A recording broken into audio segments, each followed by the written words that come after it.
Hivi unafahamu kuwa vitunguu saumu vinaweza kusababisha mtu akafa? Umewahi kusikia hilo jambo?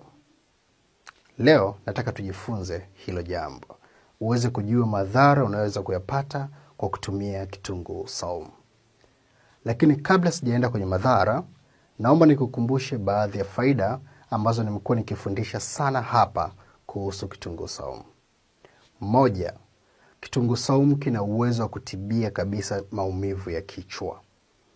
Kama unasumbuliwa na kichwa kinakuuma, badala ya kumeza Panadol, paracetamol na dawa zingine za kutuliza maumivu unazozifahamu, tumia kitunguu saumu. Kitunguu saumu unaweza ukachukua punji 3 au 4, ukakatakata vizuri, alafu ukameza na maji kama unavyomeza dawa zingine. Baada ya nusu saa hadi dakika 40, kichwa kitakuwa kimeacha kabisa. Na wewe ambaye umekuwa ukisumbuliwa na kichwa mara kwa mara, unaweza ukafanya zoezi la kumeza vitunguu saumu asubuhi na jioni kwa wiki moja.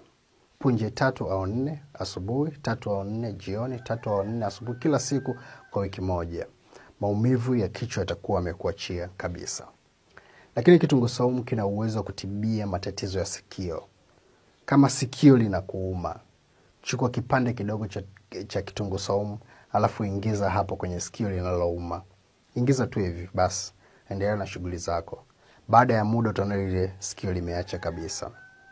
Lakini kitunguu saumu kina uwezo wa kutibia kabisa matatizo ya PID kwa wanawake. PID. Kama mwanamke umekuwa unasumbuliwa na tatizo la PID haikuachi, umeshatumia dawa mpaka unatamani kukata tamaa, basi tumia vitunguu saumu. Unaweza kukatakata vitunguu saumu punje 6, ukameza na maji asubuhi, ukafanya hivyo na jioni. Unaweza kufanya ile zoezi kwa muda wa siku 7 mpaka 14. Tatizo la PID linakwisha kabisa. Kabisa linakwisha. Lakini kuna wanawake wanasumbuliwa na tatizo la fangasi huko sehemu za siri. Fangasi zinasumbua vibaya mno. Ushatumia dawa, umechoka. Vitunguu saumu ni dawa ya kutibia fangasi. Lakini hapa kitunguu saumu unachanganya na maziwa. Nafikiri tunafahamu maziwa ya mtindi.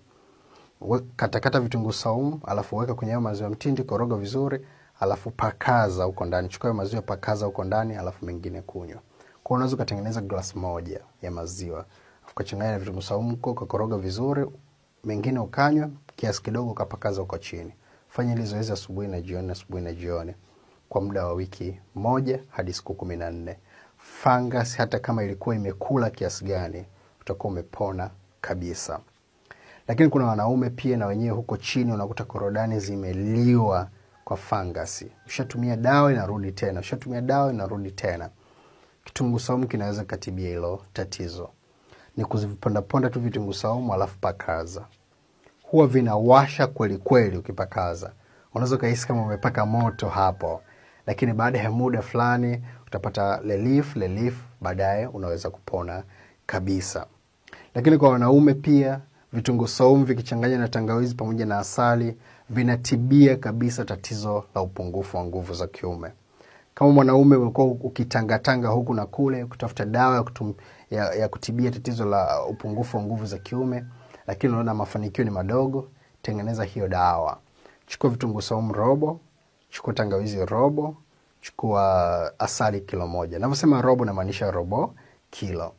Alafu vitunguu saumu pamoja na tangawizi twanga kwa pamoja au saga kwa pamoja, alafu changanya na hiyo asali lita 1, alafu kula vijiko 2 au 3 asubuhi, vijiko 2 au 3 jioni mpaka hiyo dozi itakapokwisha. Kwa unakula asubuhi na jioni mpaka hiyo dawa itakapokwisha. Utaona kadri unavyotumia wanaume wako wanaendelea kurudi vizuri kabisa. Lakini faida nyingine ya vitunguu saumu, inaweza kutibia kabisa tatizo la degedege kwa watoto. Degedege ni ile mtoto unakuta anaweweseka, anaamka anaweweseka au mwingine analia sana usiku, basi vitunguu saumu vinaweza kabisa kutibia hilo tatizo. Unachotakiwa kufanya mzazi ni kuchukua vitunguu saumu kidogo viponde ponde, alafu muogeshe mtoto wako vizuri, alafu mpakaze vitunguu saumu. Pakaze tu vitunguu saumu hivyo. Basi mwache mtoto alale. Huwezi kuona mtoto anasumbuka tena. Kwa unaweza kufanya hata siku 3, tena unakaa ukikumbuka tena unafanya siku 3, unakaa ukikumbuka tena unafanya siku 3, utaona degedege haiwezi kumpata kabisa mtoto. Ziko faida nyingi sana ambazo unaweza kuzipata kwa kutumia kitunguu saumu, nyingi sana. Lakini kwa wale ambao tunatakiwa kula, kitunguu saumu kinaliwa. Kama una pressure ya chini, huruhusiwi kabisa kutumia kitunguu saumu. Kama pressure yako ni ya chini, nikiwa na maana pressure ya kushuka, huruhusiwi kabisa kutumia kitunguu saumu. Yaani ukitumia kitunguu saumu unaweza ukaaga mashindano. Nafikiri tunaelewana. Nikisema kuaga mashindano nikiwa na maana unaweza ukafa, vinaweza kusababisha ukafa. Kwa nini? Kitunguu saumu kinashusha pressure. Kwa hiyo kama wewe pressure yako ni ya chini, alafu tena ukatumia kitunguu saumu kinachoshusha pressure, tafsiri yake unakiita kifo, au Israeli anakuwa anakuita. So please over please, tafadhali juu ya tafadhali, kwa wale wote ambao hamna hakika na pressure zenu, pimeni kwanza pressure ili uwe na hakika kwa pressure yangu sio ya chini, ili kama unatumia hizo njia zote nilizokuambia isije kukuletea madhara.